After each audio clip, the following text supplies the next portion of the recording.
Alright, here we are going to a new computer art tutorial. What we're going to be doing today is turning their image into a stone image or statue type image. And so here I've taken Bill Nye the Science Guy and turned him into stone, frozen in space. And then over here, the tutorial I'm going to be walking you through is taking an image of The Rock and ironically turning him into rock. So to get started with this particular assignment, I'm just going to go ahead and get a new document started. I'm going to go File, New. When this opens, I'm going to take, I already have this set, but I want you to create a width of 10 inches and a height of 8 inches, resolution of 72 pixels per inch. We're going to create this here. I'm just going to go ahead and hit Command V because I thought I already had my rock image in here. I'm going to copy that and paste it and then resize it so that it is in the right place. The image background has already been removed, so if you need any help with that, just make sure you refer to earlier tutorials that we've done with removing backgrounds. There's several ways you can remove the backgrounds with different selection tools. And so I'm going to apply this transformation now that I have them in the right size and space. What we're going to do now is take out the color information. So I'm going to need to select this layer and go to Image and Adjustments and then down to Hue Saturation and just turn down that saturation bar and say OK. Next, what we're going to do is create what's called a displacement file. And this displacement file is going to help the texture of the rock actually fit to him. So what we'll have to do here is go to Layer, and first we're going to go to, actually we could go to the Layer menu or we could click right here. I have to select this layer first though and then go to Duplicate Layer.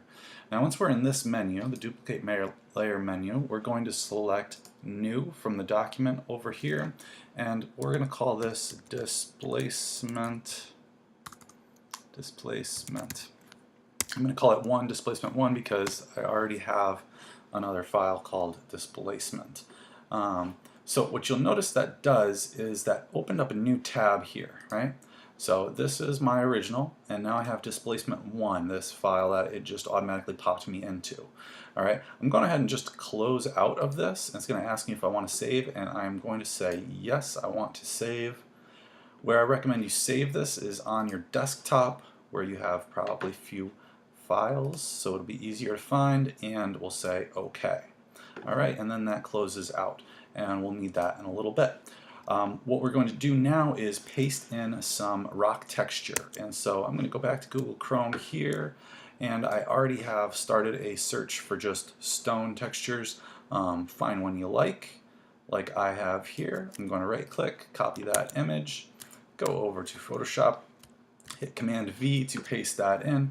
A little stock image title in the corner there is no big deal. Just going to hold Shift and click and drag on the corners to resize this image. As long as it's big enough to cover your subject, that is big enough. And there we go. So I'm hitting Enter to keep that transformation, and then we should be good to proceed. So what I will do now is I need to create that displacement that we wanted to do to this texture to make it fit better on the image below here. So we need to go to Filter and then go down to Distort and then hit Displace. And that's going to bring up a new menu here where we want to change a couple options if you aren't already set to these numbers. Have your horizontal and vertical scale set to 5. Have Stretch to Fit selected in Displacement Map, and for the undefined areas go to Repeat Edge Pixels, and then we'll say OK. What that should do is bring up a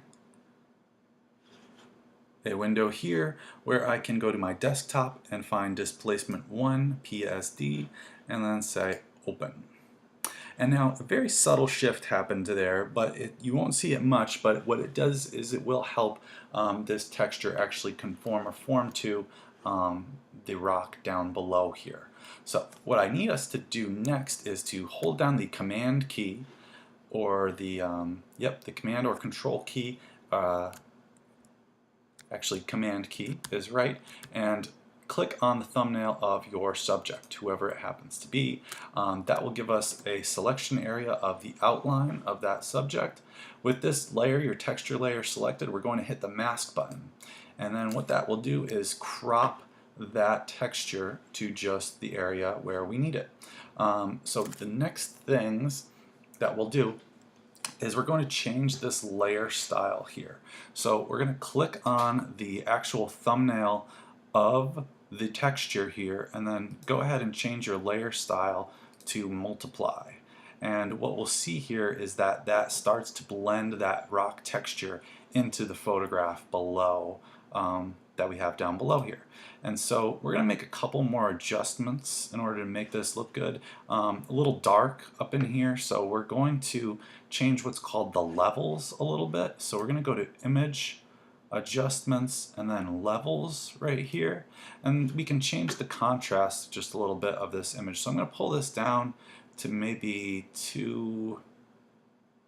right about 214 here, right about where this point starts to slope up.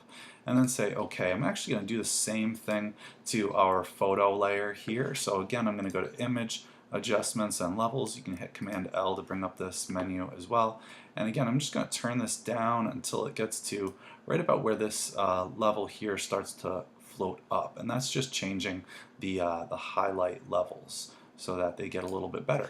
And now you're looking at pretty good image here. The last few things that I would consider doing to this is actually using the burn tool to just go along the edge of this so it has a little more of a rounded shadow to it. It looks a little too flat on this side.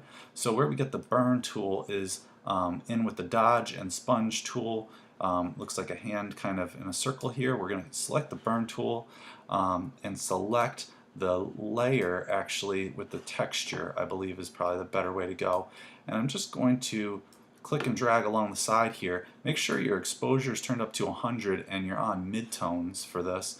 Your brush size I have set to 65 and a faded edge, right? So not a hard edge brush. And then that's just going to, if I click and drag and brush that over a little bit, just going to create a little more kind of shadow on that edge of the sculpture that we have created here. And I think that that helps kind of the dimension of that part of the sculpture. So anyways, last real thing that you're going to need to do for this particular assignment is add in some kind of a background image. And so I had put in this wrestling ring that I had found before. Thought that was a fitting place for a setting for the rock to be, and so drag that down to be just over my background layer. Go ahead and take your move tool and then just stretch this image to fill the space that we're working with, and there you have it. So there is our finished rock made out of rock hanging out in front of the wrestling ring. So I hope you have a lot of luck and fun with getting creative in this particular assignment, turning someone to stone.